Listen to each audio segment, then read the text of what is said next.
बार फिर आप सबका स्वागत है। आप देख रहे हैं कहानी कुर्सी की। हमने बात करी तमाम चुनावी राज्यों की, छत्तीसगढ़, राजस्थान, मध्य प्रदेश। अब तेलंगाना की बात हम करते हैं और तेलंगाना में जिस प्रकार के ट्रेंड्स दिखाई दे रहे हैं एग्जिट पोल के, वो केवल तेलंगाना के चुनाव को लेकर नहीं, उसमें देश की राजनीति को लेकर भी बहुत सारे संदेश छुपे हुए हैं। खास तौर पर मुस्लिम मतदाता का मूड क्या दिखाई दे रहा है, क्योंकि तेलंगाना में एक अच्छी खासी तादाद है मुस्लिम वोट की। और अगर वो ऐसा जो नतीजे दिखाई दे रहे हैं और ये सच होते हैं, कांग्रेस पार्टी वहां पर एक बड़ी जीत हासिल करती है, तो इसका बड़ा स्पष्ट मतलब है कि देश का मुस्लिम मतदाता जो है अब वो कांग्रेस पार्टी को देख रहा है, अब वो कांग्रेस पार्टी के पीछे खड़ा होता हुआ तेलंगाना में स्पष्ट दिखाई दिया। तेलंगाना के एक बार देख लेते हैं कि जो एग्जिट पोल के नतीजे हैं वो क्या बता रहे हैं, फिर आगे हम लोग बात करेंगे। तो तेलंगाना के तमाम, पहले हमारा exit poll, India TV CNX का एग्जिट पोल। बीजेपी का यहां पर कोई खास जनाधार नहीं दिखता, 2 से 4। बीआरएस को बड़ा झटका 31 से 47। कांग्रेस पार्टी बड़ी जीत की ओर बढ़ती दिखती है, 63 से 79 सीटें। AIMIM वहीं कमोबेश जहां पिछले 2 चुनाव से 5 से 7। कांग्रेस पार्टी को लेकर के लेकिन जो हमारा पोल कह रहा है, लगभग वो सभी पोल उसी तर्ज पर वहां का आंकड़ा जो है वो दिखा रहे हैं। एक बार पहले वोट शेयर देखते हैं, फिर हम बाकी पोल्स की बात करेंगे। वोट शेयर में देख लें इस बार क्या परिस्थिति दिखाई दे रही है तेलंगाना के चुनाव की। Congress, BRS, BJP। कांग्रेस 42%, ये 14% ज्यादा वोट है। BRS का वोट प्रतिशत 9% गिरकर 38% पर। वोट में फायदा बीजेपी को जरूर होता दिख रहा है। ये 5% वोट बढ़ता हुआ दिखाई दे रहा है, 7 से बढ़कर 12% होता हुआ दिखाई दे रहा है। एक बार पोल ऑफ पोल पर भी नजर डाल लीजिए। क्या तेलंगाना में सभी पोल्स एक ही दिशा में हुआ मतदान दिखा रहे हैं? क्या सभी में कांग्रेस पार्टी को बढ़त दिखाई दे रही? तो आप देखिए जरा, ये जो ग्राफ है कांग्रेस पार्टी का, हर एजेंसी, हर मीडिया हाउस के पोल में यही परिस्थिति है। 62 से 80, 60 से 70, 49 से 59, 58 से 68, 60 से 70। तो लगभग एक ही ट्रेजेक्टरी है सारे पोल्स की। ये बाकी राज्यों के लिए ऐसा नहीं है। छत्तीसगढ़ में ऐसा है और यहां आपको ऐसा दिखाई देगा कि सभी पोल्स जो हैं वो कांग्रेस पार्टी की सरकार बनने की भविष्यवाणी करते हुए यहां पर हमें दिखाई दे रहे हैं। अब जो बात हम लोग पहले कर रहे थे कि अगर ये नतीजा होता है तो इसका क्या मतलब है। कांग्रेस कहती है कि ये भारत जोड़ो यात्रा का नतीजा है। राहुल गांधी की वजह से तेलंगाना के अंदर एक क्लियर वेव है कांग्रेस पार्टी के लिए। उसमें BRS से कुछ नाराजगी स्पष्ट होगी, तभी ऐसे नतीजे भी दिखाई दे रहे हैं। लेकिन क्या इसमें तीसरा फैक्टर, M फैक्टर जिसको हम कहते हैं, मुस्लिम वोट, वो निर्णायक दिखाई दे रहा है तेलंगाना के अंदर? पहले हर्षवर्धन जी। नहीं, मुझे लगता है इसमें तो कोई संदेह नहीं होना चाहिए और किसी को ये भी संकोच नहीं होना चाहिए कि इस जीत का श्रेय अगर कांग्रेस जीतती है तो राहुल गांधी को ही देना चाहिए। और सिर्फ इतना भर नहीं है कि भारत जोड़ो यात्रा है। राहुल गांधी ने जिस तरह से नरेंद्र मोदी से हर वक्त, एक तरह से कहते हैं ना कि कोई लड़ रहा है तो कौन, तो राहुल गांधी। बयान क्या दे दिया, ये बोल दिया राहुल गांधी ने, अरे बड़ा खराब बोल दिया प्रधानमंत्री के खिलाफ, ऐसे बोलना चाहिए था क्या। मुझे लगता है ये सारी चीजें, एक जो पूरा वातावरण तैयार हुआ, उसमें पूरे देश में एक नेता जो स्थिर भाव में लगातार नरेंद्र मोदी से लड़ रहा है तो राहुल गांधी। और वो अगर हम देखें तो जो 13% मुस्लिम आबादी है, इसीलिए शायद ओवैसी ब्रदर्स का थोड़ा आजकल जिसको कहते हैं ना कि तापमान थोड़ा उनका बढ़ा हुआ है, बड़ा गुस्से में आ रहे हैं बार बार, तो वो इसी वजह से है। और अगर तेलंगाना जैसे राज्य में, जहां KCR जैसा मजबूत नेता है, जो मुस्लिमों को लगता है कि उनका भरोसे वाला नेता है, वो नेता जो मुस्लिमों को लेकर मुस्लिम सेंट्रिक योजनाएं चलाता हो, मुस्लिम IT पार्क की बात करता हो, ओवैसी जैसा नेता उनके पास हो, अगर वहां कांग्रेस कर रही है तो इसका सीधा सा मतलब यह हुआ देश में first priority of Muslim votes Congress होने जा रही है। राहुल गांधी के लिए लोकसभा चुनाव के लिहाज से बड़ी सफलता है। भले अभी उसको कोई कहे कि 2024 में तो बड़ा बदलाव होगा नहीं, क्योंकि उससे तो कोई जीत हासिल नहीं होगी जब तक नरेंद्र मोदी है, लेकिन जिसको हम कहते हैं कि भविष्य की राजनीति कांग्रेस की क्या होगी, उस तरफ भी दिखता है, दिशा तय होती हुई दिखती है। तेलंगाना के अपने चुनाव स्टेट के, और जो बात हम लोग कर रहे हैं देश की राजनीति के लिए क्या दिशा दिखाई देती है वहां से? देखिए, मुझे जो लगता है ना, जैसे अगर आप पोल्स ऑफ पोल की भी बात करेंगे तो AIMIM का कोई ऐसा नहीं लग रहा है कि वो बिल्कुल वाइप आउट हो गए। 5 से 7 सीटें, 5 से 8 सीटें ऐसे दिखाया जा रहा है। तो एक तरह से जो हैदराबाद, ग्रेटर हैदराबाद के आसपास के जो इलाके हैं, वहाँ पर जो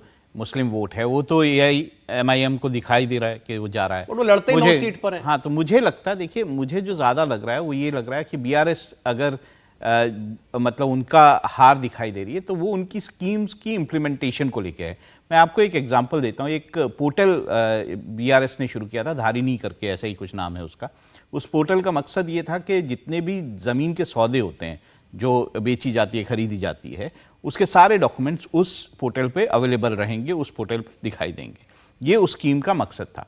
उसमें इतनी मुश्किलें आई हैं, उसमें लोगों की जो ज़मीन के सौदे हैं वो जो है चढ़ नहीं पाए हैं, लोग एक ऑफिस से दूसरे ऑफिस भाग रहे हैं, और ये ज़्यादा जो हुआ है ग्रामीण इलाकों में हुआ है, जहाँ पे ज़मीन के सौदे किसी के नाम का किसी का नाम चढ़ा हुआ है। इस तरह की दिक्कतें वहाँ पे देखने में आई हैं। और दूसरी स्कीम्स को लेकर भी बात हो रही है कि स्कीम्स तो अनाउंस की गई, लेकिन उसकी इम्प्लीमेंटेशन में या तो करप्शन है या फिर उसकी इम्प्लीमेंटेशन सही नहीं हुई है। शायद ये ज़्यादा बड़ा कारण होगा जो बीआरएस को इस तरह की स्थिति जो है झेलनी पड़ रही है। दूसरा ये भी है कि वहाँ पे जो दिखाई देता है वो एक क्लोज इलेक्शन भी है, ऐसा नहीं है कि बहुत एक साइडेड इलेक्शन है, थोड़ा क्लोज इलेक्शन भी है। तो देखना होगा कि किस तरह से बीआरएस कितनी सीटों से हारती है या नहीं हारती। बहुत से लोगों को लगता है कि मतलब उनको एतबार इस बात पर नहीं होता कि लोगों के दिल से इतनी जल्दी केसीआर उतर जाएंगे, जिस व्यक्ति ने संघर्ष किया और राज्य बनाने के लिए। देखिए, केसीआर ने जो संघर्ष किया उसको 2 लगातार चुनाव जीत के जनता ने उसको वोट दिया था। और इस बार तो एक इंटरेस्टिंग बात यह भी है कि वोट परसेंट 9% कम हो गया है। मतलब इस बार तो 9% वोट कम होना ये बताता है कि मतलब किसी के इसमें फेवर नहीं रही थी। और कांग्रेस के पक्ष में सबसे बड़ी बात है जा रही है कि केसीआर के विधायक और जो मंत्री है उनके प्रति नाराजगी बहुत थी और केसीआर उनके टिकट काटने की हिम्मत नहीं कर पाए। केसीआर को लग रहा था कि अगर मैं अपने विधायकों का और मंत्रियों का टिकट काटूंगा तो भारतीय जनता पार्टी या कांग्रेस में चले जाएंगे। और इस डर के कारण केसीआर ने 119 में से अपने 100 मैक्सिमम विधायकों को टिकट रिपीट कर दिया, सिर्फ 7 विधायकों के टिकट काटे। मुझे लग रहा है केसीआर के प्रति इतनी नाराजगी नहीं थी, उसके विधायकों के प्रति जो ज्यादा नाराजगी थी, मंत्रियों के प्रति नाराजगी थी, वो कांग्रेस के फेवर में वोट बैंक जा रहा है। और इसके अलावा जो दलित और आदिवासी के लिए जो रिजर्व सीट्स है 25 सीटें एससी के लिए और 12 सीटें आदिवासियों के लिए, एसटी के लिए, इन सीटों पे कांग्रेस बेहतर प्रदर्शन कर रही है। मुस्लिम वोट बैंक भी कांग्रेस के पास जा रहा है, लेकिन मुस्लिम वोट बैंक ओवैसी में और केसीआर के अंदर बढ़ रहा है। तो मुस्लिम बहुत बड़ा vote bank Bharatiya Janata party को सपोर्ट, कांग्रेस को सपोर्ट नहीं कर रहा है। आदिवासी और ओबीसी वाला एक तरफा वोट जा रहा है, नहीं, एक तरफा मुसलमानों को नहीं जा रहा है। कांग्रेस ने जो राहुल गांधी ने जो कमिट करा है कि वो जातिगत जनगणना करवाएंगे और ओबीसी का वहां पे 52% वोट बैंक है, मुझे लग रहा है इसके कारण ओबीसी की जो सीटें हैं 25 और आदिवासी की जो 12 सीटें, यहां कांग्रेस को बेनिफिट ज्यादा होते हुए दिख रहा है। आप कुछ कह रहे थे इसमें? नहीं, मुझे मतलब अगर मुस्लिम वोट बहुतायत में कांग्रेस के पास नहीं जाएगा तो आप तय मान लीजिए कि बीआरएस भले बहुत मामूली अंतर से तेलंगाना में सरकार बना लेगी। मेरा ये मानना है ये उसी स्थिति में कांग्रेस की सरकार बनेगी जब मुस्लिमों का बहुतायत वोट उनके पास जाए। बाकी जहां तक चूंकि भारतीय जनता पार्टी कोई बड़ा प्लेयर बन नहीं रही है तो कांग्रेस के पास वो मत प्रतिशत तो पहले से ही था, उसको जो बढ़त लेनी है वो इन्हीं वोटों की वजह से लेनी है। बाकी ओबीसी वोट की जहां तक बात है तो ओबीसी वोट पहले से डिवाइड होता रहा है वहां कांग्रेस और बीआरएस के बीच में, तो ये कोई नया फिनोमिना नहीं है। लेकिन ऐसा राज्य जहां बीजेपी कांग्रेस की टक्कर हो वहां मुस्लिम वोट बिल्कुल एक तरफा जाए कांग्रेस पार्टी को समझ में आता है। ऐसी राज्य में जहां पर एक स्ट्रांग रीजनल प्लेयर है और इनकम्बेंट है वो, उसको क्यों नहीं मिलेगा वो? देखिए, मैं एक और बात भी बताता हूं आपको। देखिए, तेलंगाना अगर आप देखें तो उत्तर और दक्षिण तेलंगाना 2 ऐसे भाग में बटा हुआ है। उत्तर तेलंगाना पे बीआरएस का बहुत बड़े बड़े नेता जो है उत्तर तेलंगाना से चुनाव लड़ते हैं और वहां पर जो विकास की गति है तेलंगाना में वो कहीं ज़्यादा बेहतर है दक्षिण तेलंगाना से। ये जो लॉपसाइडेड विकास है ये भी बीआरएस के लिए जो है मुश्किलें पैदा कर रहा है और शायद ये भी कारण है कि वोट जो है वो कांग्रेस की तरफ गया है। और केसीआर के बारे में तमाम बातें उस तरह से चुनाव लड़ी नहीं है वहां पे। कौन? बीजेपी उस तरह से चुनाव लड़ी नहीं है। अगर बीजेपी चुनाव लड़ती तो एक तीसरी फोर्स, बड़ी फोर्स जो है शायद और कोई परिणाम जो है सामने लेके। देखिए धीरे धीरे वहां लेकिन अपनी प्रेजेंस जमा रही है। 12% वोट बैंक आना विधानसभा में 12% वोट अपनी प्रेजेंस वहां धीरे धीरे ही सही लेकिन ठीक कर रही है। हाँ, ये जरूर है कि अगर भारतीय जनता पार्टी जैसे चुनाव लड़ती है वो कंटिन्यूटी में लड़ रही होती, अंतिम समय में ये सब मारामारी न की होती तो शायद उसकी स्थिति बेहतर होती। लेकिन उसको ये डर था कि कहीं उसमें ऐसा नहीं हो कि जो केसीआर है वो चुनाव हार जाए और कांग्रेस पार्टी सत्ता में आ जाए। एक बार फिर राहुल गांधी की बात करते हैं। मैं किससे कल बात कर रहा था, उन्होंने कहा कि अगर तेलंगाना में ये होने जा रहा है, कांग्रेस पार्टी जीतने जा रही है, तो समझिए 2024 में 100 सीट कम से कम कांग्रेस की आएगी मिनिमम। मतलब मैं ये तो नहीं कहूंगा कितनी सीट आएगी, लेकिन मैं बार बार कह रहा हूं और इसको मैं मानता हूं कि कांग्रेस के लिए सबसे बड़ी जीत है। अगर तेलंगाना में कांग्रेस जीत गई तो मुख्य विपक्षी पार्टी के लिए उसको नहीं रोना पड़ेगा जो पिछली बार हो गया था, ये तो पक्का मानिए। और ये हो सकता है कि वो 100 सीटों की तरफ चली जाए। दक्षिण में मतलब राहुल गांधी का फोकस भी इस बार यही दिखाई दे रहा है कि पूरी तरीके से दक्षिण भारत में भारत जोड़ो यात्रा भी छोड़िए, फिर अब वायनाड फैक्टर भी है, सब कुछ है।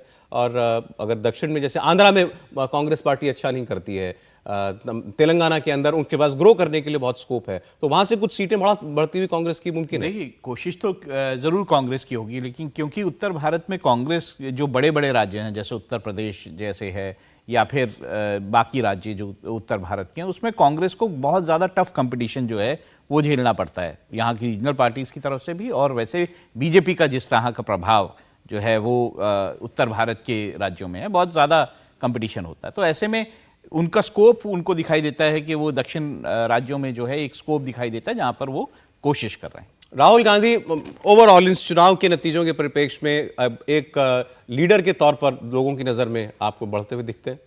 मुझे लगता है कि राहुल गांधी ने अपनी छवि को कहीं ना कहीं चेंज करने की कोशिशें ज़रूर की हैं, लेकिन फिर भी मुझे ऐसा नहीं लगता कि वो कोई मतलब ऐसा कोई बदलाव नहीं है जो कि ऐसा लगने लगे कि वो कहीं ना कहीं प्रतिद्वंदी या फिर एक कंपटीटर के तौर पर प्रधानमंत्री नरेंद्र मोदी के सामने टिक पाएंगे। अचानक से विकल्प देखने लगे ऐसा नहीं। चलिए देखिए, तो इन चुनावों के बहुत सारे अलग अलग फैक्टर्स हैं, बड़ी लेयर्स में जो है इन नतीजों को इसका विश्लेषण बाद में किया जाएगा 3 तारीख को। और 3 तारीख को जरूर जुड़िएगा इंडिया टीवी के साथ सुबह 6 बजे से लगातार सबसे तेज नतीजे देखने के लिए। बहुत शुक्रिया राहुल महाजन जी, समीर जी आपका, हर्षवर्धन जी आपका कहानी कुर्सी में जुड़ने के लिए।